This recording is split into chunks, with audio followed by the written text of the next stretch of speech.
আসসালামু আলাইকুম। ঈদের ৩য় দিন পর বাবার বাড়িতে গিয়েছিলাম। তাই বাড়িতে পোলাও মাংস খেতে অনেকেই মুখ অরুচি হয়ে গেছে। তাই বাড়িতে গিয়ে খুদের বাঁকা আর ৭ রকমের ভর্তা খাবো সেটাই করেছে। বলে দিয়েছি যে ভর্তা দিয়ে ভাত খাবো, খুদের বাঁকাটা খাবো। তাই খুদের বাঁকাটা করেছে, ভর্তাটা দিয়ে খুদের বাঁকাটা খেলাম। পরবর্তীতে একটু বাহিরে চলে গেলাম। বাহিরে গিয়ে অনেক সুন্দর লাউ গাছ হয়েছে। লাউ গাছে অনেক সুন্দর সুন্দর কচি কচি ডগা। ডগাটি দেখতে খুবই সুন্দর লাগে, খুবই ভালো লাগতেছে। তাই অনেক দৃশ্যটাও খুব ভালো লাগে দেখার পরে। এ যে অনেক এই যে ছোট ছোট শাক হয়েছে এখানে, যেমন নারকেলি শাক, ডাঁটা শাক, তারপর আটুবাঙ্গা শাক, নানান ধরনের শাক হয়েছে।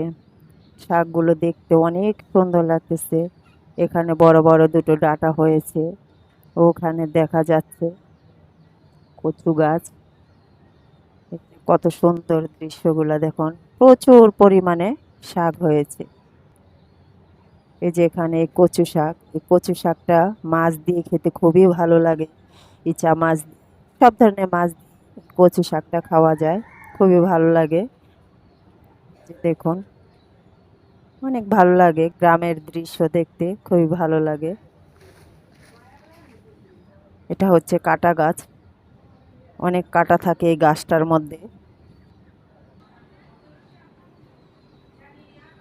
বাড়ির পাশে একটা মেহেদি গাছ দেখা যাচ্ছে।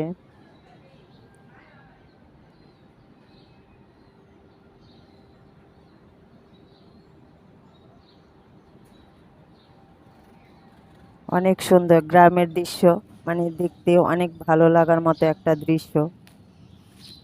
তারপরে আমি একটু শাক তোলার ব্যবস্থা করলাম, তাই একটু আবার শাক তুলতে গেলাম। শাকটা আবার তুলে বলে রাখলাম। আর এই যে আটুবাঙ্গা শাক, সেটাও তুললাম, সেটাও তুলে বোলের মধ্যে রাখলাম।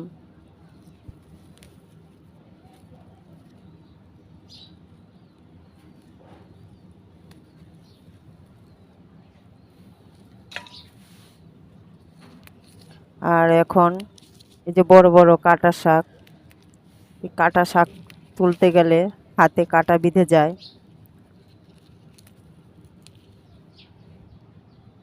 সব রকম শাক মিলে ওই যে শাকে পোকা ধরেছে।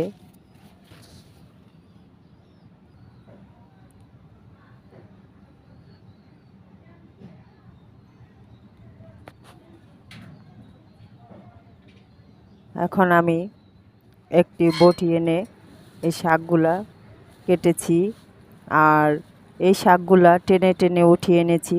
এখন বসে অল্প অল্প করে বেছে নিব। আর এই ডাঁটা শাক কাটাওয়ালা, এটা থেকেও আস্তে আস্তে একটি একটি করে পাতা ছিঁড়ে নেব। তারপর শাকগুলো কেটে ধুয়ে পরিষ্কার করে নিলাম।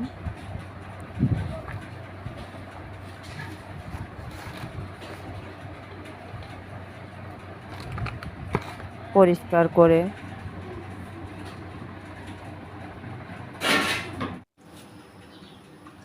তারপরে চুলায় বসিয়ে দিলাম। টোকানো শাক খেতে মজা আলাদা। নিজ হাতে টোকালাম।